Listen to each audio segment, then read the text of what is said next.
1,5 € za kafu i kiselu. Toliko u Banja Luci košta omiljeni ritual, ali ekonomska kriza mnoge tera da ga se odreknu.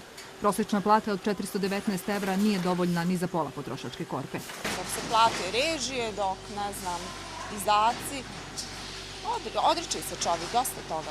Radiš koliko možeš, trošiš koliko imaš i to je to. U banjalučkoj fabrici obuće BM-a tvrde da su, zahvaljujući izvozu i rigoroznoj štednji sa 10 administrativaca na 1000 radnika, uspeli da održe redovne plate. Ništa ne ide za domaće tržište. Zašto ne ide?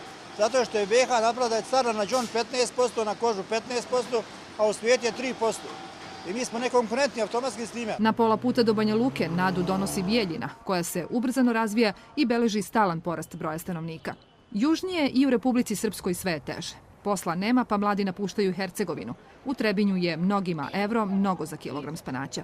Jako je opala prodaja.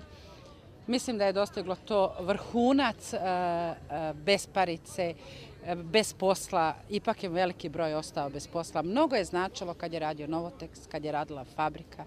Kad bi Novoteks primio samo dječji doplat, onaj topli obrok, mi smo to osjetili jako na pijaci. Mnogi ne veruju statističkim podacima, kažu da je to skup nepreciznih podataka, ali podaci Zavoda za zapošljavanje i Republičkog sindikata upozoravaju.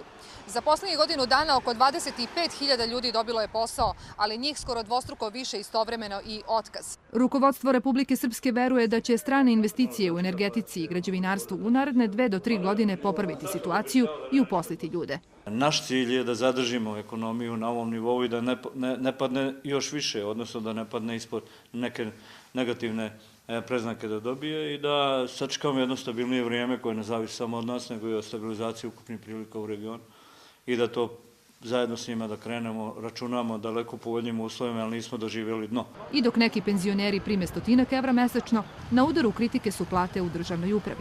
I do 3.000 € prime gradonačelnici Bijeljine i Banja Luke, dvostruko više od predsjednika Republike Srpske.